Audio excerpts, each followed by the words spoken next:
नमस्कार, CCN news channel देख रहे सभी दर्शकों का स्वागत है। मैं दिनेश इस समय मौजूद हूँ Delhi headquarter Bharat scouts and guides के ऑफिस में। मेरे साथ मौजूद हैं राजकुमार कौशिक जी, जो कि एक अच्छे समाज सेवी भी रहे हैं। दर्शकों, इस समय जैसे आपको पता है हमारे भारत ही नहीं जबकि पूरे विश्व को जिस महामारी कोरोना वायरस ने घेरा है, ऐसी महामारी के समय में समाज के अंदर बहुत से समाज सेवी जहाँ अपनी समाज सेवा को कर रहे हैं, वहीं पर राजकुमार जी ने एक अच्छी पहल की है, एक अच्छी शुरुआत की है, जिसको दिल्ली सरकार ने बनाए हुए शेल्टरों के अंदर जिन ज़रूरतमंद लोगों को या बात करें जिन जो सड़क पर जो लोग अपना गुजारा कर रहे थे, उन लोगों को जो शेल्टरों में डाल दिया गया है, उन्हीं को एक अच्छी शिक्षा और एक अच्छी पहचान और एक अच्छा जो है अनुभव और उनको एक जो है कोरोना वायरस जैसी महामारी के विषय में अवगत कराने के लिए एक अच्छी शुरुआत की है। उन लोगों को एक ट्रेनिंग दी जा रही है, मनोरंजन के हिसाब से, शिक्षा के हिसाब से, संगीत के हिसाब से। बात करेंगे राजकुमार कौशिक जी से इस विषय में कि किस तरह के जो उनके विचार हैं, जो ये काम उन्होंने किया है। नमस्कार राजकुमार जी, थोड़ा दर्शकों को बताएं राजकुमार जी, आपने ये एक अच्छी पहल की है। हमने जाके सर्वे किया है, कुछ लोगों बच्चों में वहाँ पे संगीत सीख रहे हैं, कुछ लोग वहाँ पे गाना गा रहे हैं, कुछ लोग डांस कर रहे हैं, तो इसके विषय में क्या बताना चाहोगे? एक्चुअली भारत गाइड्स जो है हमेशा जो है देश की सेवा के लिए हमेशा हमारे मेंबर जो है तैयार रहते हैं। और ख़ास तौर से ये कोविड-19 महामारी में तो अपने आप बच्चे जो है फील्ड में उतरे आए, जो भी वो हेल्प कर सकते हैं। हमारे जो ऑल ओवर इंडिया में प्रोजेक्ट चल रहे हैं अलग अलग, कोई मास्क बना के डिस्ट्रीब्यूट कर रहे हैं, तो कोई जो है फील्ड में जाके खाना बना के खाना डिस्ट्रीब्यूट कर रहे हैं, कोई राशन कलेक्ट करके राशन डिस्ट्रीब्यूट कर रहे हैं, कोई घर पे मोबाइल फ़ोन से उनको लोगों को समझा रहे हैं कि सोशल डिस्टेंसिंग कैसे रखना है, कैसे हाथ वाथ धोना है अपना इस बीमारी से बचने के लिए।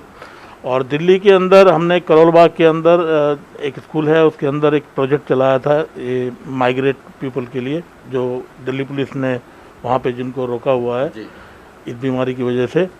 तो वहाँ पे हमने उनको छोटे छोटे ग्रुप में बांटा, जिसको हम पेट्रोल सिस्टम बोलते हैं। उनका हर एक का लीडर बनाया, उस लीडर को इंस्ट्रक्शन दे दी जाती है, जिससे कि वो जो है वो बाकी मेंबर्स को बाद में पास ऑन करते हैं।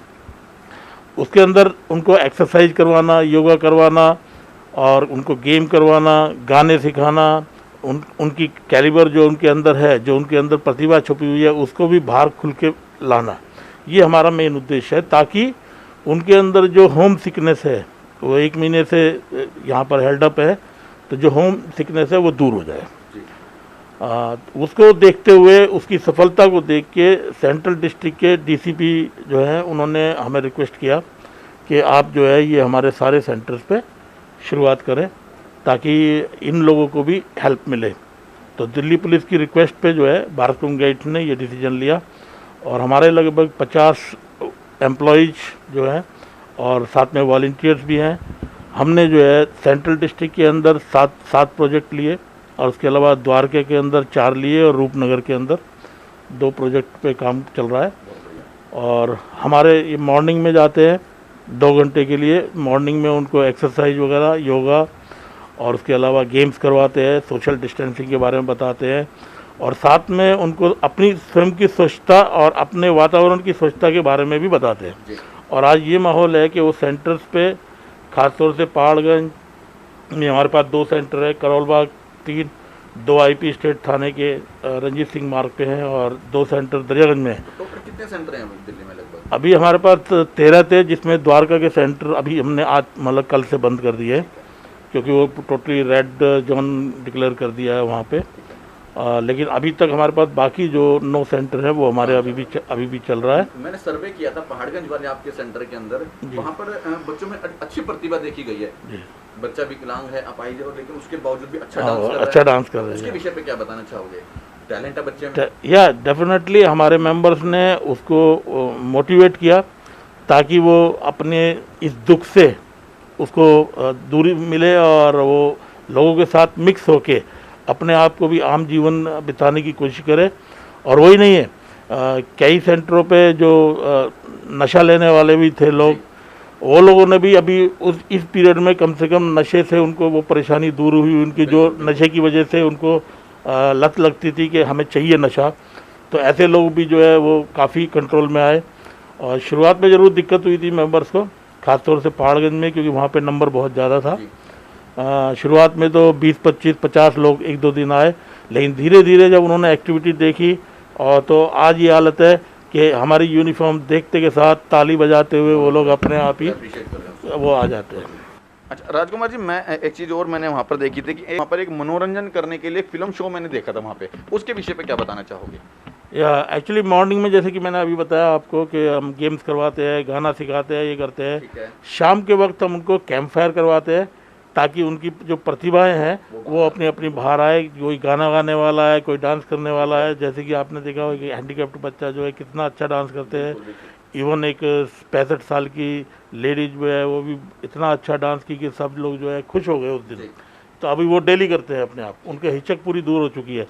तो उसके अलावा जहाँ पे हम कैंप फायर करते हैं या हम फिल्म शो करते हैं, फिल्म शो के अंदर हम कोविड-19 के बारे में लोगों को बताते हैं कि भाई सोशल डिस्टेंसिंग कैसे मेंटेन करना है, क्यों ज़रूरी है, हाथ क्यों धोना है, क्यों ज़रूरी है।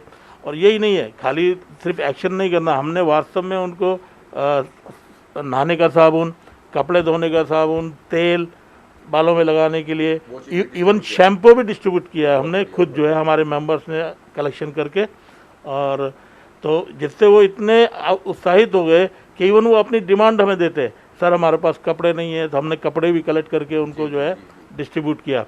अभी हमारी परसों ये मीटिंग हुई थी भारत गेट्स की प्लानिंग कमेटी की, और उसमें कई निर्णय लिए गए। उसमें 2 निर्णय सबसे महत्वपूर्ण है।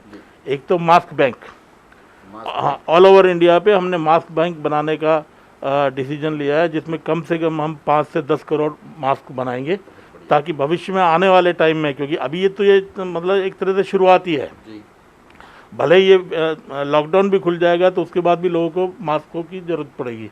तो इसीलिए हमने मास्क बनाने का हर स्टेट में लगभग 10 करोड़ मास्क जो है बनाने का हमने टारगेट लिया है, और ऑलरेडी सर्कुलर भी उसके लिए हमने ऑर्डर भी यहाँ से निकाल दिए है। और उम्मीद है कि हमारे सब बच्चे अपना ऑलरेडी बना रहे हैं और उत्साह से बनाएंगे। देन दूसरा हमने किया है कि हम हर बच्चे से लगभग 10 रुपया कलेक्ट करेंगे।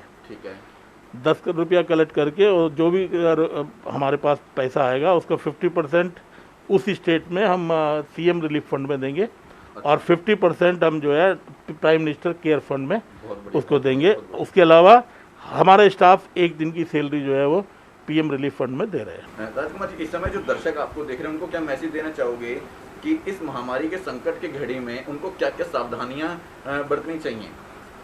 देखिए भाइयों और बहनों, मैं तो आपसे एक ही निवेदन करना चाहूँगा कि हमारे प्रधानमंत्री नरेंद्र मोदी जी ने जो आह्वान किया है कि ये बीमारी से बचने के बेस्ट मेथड 2 हैं। एक, अपने घर पे रहिए, सेफ रहिए, और दूसरा मास्क लगा के रहिए, ताकि हम एक दूसरे का बचाव कर सकें।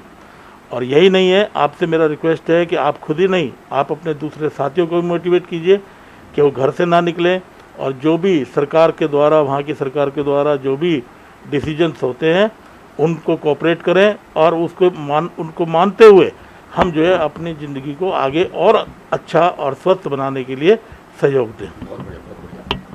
तो दर्शकों, ये थे हमारे साथ राजकुमार कौशिक जी, जिन्होंने कितना अच्छे जो है शब्दों में और अच्छे विचारों में हमें बताया है कि इस समय जो संकट की घड़ी में जो दिल्ली सरकार ने जिन लोगों को शेल्टरों में जो है रोका था ताकि कोरोना वायरस जैसी महामारी से बचा जा सके, और उनको एक अच्छी ट्रेनिंग दी जा रही है, एक चाहे मनोरंजन के द्वारा ही लोगों में अच्छा टैलेंट देखने को वहाँ पर मिल रहा है। साथ वाली स्क्रीन में आप देख सकते हो ये अपाहिज जो है बच्चा है, और कितना अच्छा जो है ये डांस कर रहा है, जिसके अंदर एक मोटिवेशन पावर दी गई, और यहाँ के राजकुमार जी की पूरी टीम ही इस सहयोग कार्य में जो है साथ दे रही है। इन्हीं शब्दों के साथ मैं दिनेश, कैमरामैन रामानंद जी के साथ CCN न्यूज़ दिल्ली।